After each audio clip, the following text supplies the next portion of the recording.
Hi, this is Warren and Betsy, and we are here with a progress report, a status update. 6 weeks in.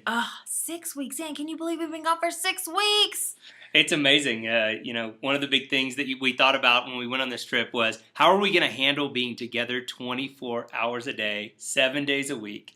And honestly, here we are 6 weeks in, and I have to tell you, I feel closer to Betsy than I have better than any time in our relationship, frankly. Although I'm a little bit worried because he tells me that he doesn't know the day of the week. He doesn't really, everything's so relaxed, but he tells you 6 weeks we've been together. 6 weeks, 24 hours a day, 7 days a week.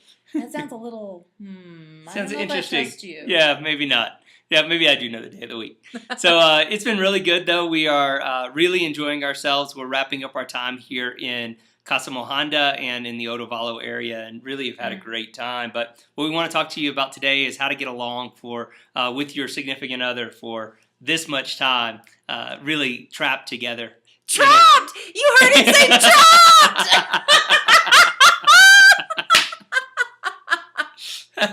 Brought together in Take love, 12, harmony, and peace. Oh, that's funny. No, actually, we've really been doing pretty good at this. I think the key for us has been giving each other a little bit of space. So Warren is still working a little more than I would probably be happy about. And I probably spend more time reading than he would probably be happy about. But I think learning to balance it for each other and knowing that it's really important for me to be able to have that downtime and to be able to do those things. And it's really important for you to still continue work. So by giving each other that little bit of space, I think that's gone a long way in keeping us sane. Yeah, it really has. And not feeling trapped, that is. But I think we really are enjoying it because we've been able to actually share a lot of things together as well. As you guys know, we've been learning Spanish. It's been pretty much a constant, everyday experience where we get up in the morning and learn a little bit of Spanish. We go to breakfast, and then we come back and do 3 or 4 hours of Spanish, and we're constantly talking Spanish together. So that's been really good. And those types of things, I think, have really helped us connect, as well as making sure that we don't feel like there's too much stress, too much of an issue, too much of the rest of life coming into play. Right. And I think when you have something that you're doing together along with the things that you're doing separately, that makes things better. But I will have to say, I do have to say that if you do have a tendency to fight a lot or to nag or nitpick or any of those things with your spouse, try learning a new language and then have days where you say you only speak that language. It's very quiet. Especially the first few weeks. It's amazing how quiet you can be as a couple. You can't even remember all the words to say the nice things, much less the bad things.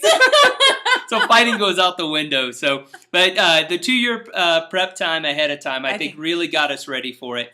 We had to make sure that we were in sync completely with pretty much every aspect of our lives, from money to how we approach stress to how we handle getting big decisions made. These are the types of things that were important. And so I think we really did a good job before we left getting ready, knowing where our pressure points each other were. And now we can kind of take advantage of that knowledge and make sure that we give each other the space needed. Although I do have to say that we are getting ready to plan this trip into the Amazon, and Warren has already started talking about us staying with a guide in a tent, and I've been told that there are huge, enormous anacondas there. So this could be a completely passive-aggressive ploy, and he could just be telling you guys that everything is fine, and I'm just preemptively telling everyone on this video if something happens to me, all the stuff he said just now, really, he doesn't mean. I love you, Shoopy. Oh, yeah. So anyway, 6 weeks in, things are great, terrific, fabulous. So those of you who are planning on taking a trip like this, it's going to be awesome and you're going to love it. And those of you who are armchair following us along, we still have many more adventures to come, both in our relationship and on the trip. So stay tuned. Thanks and adios. Adios.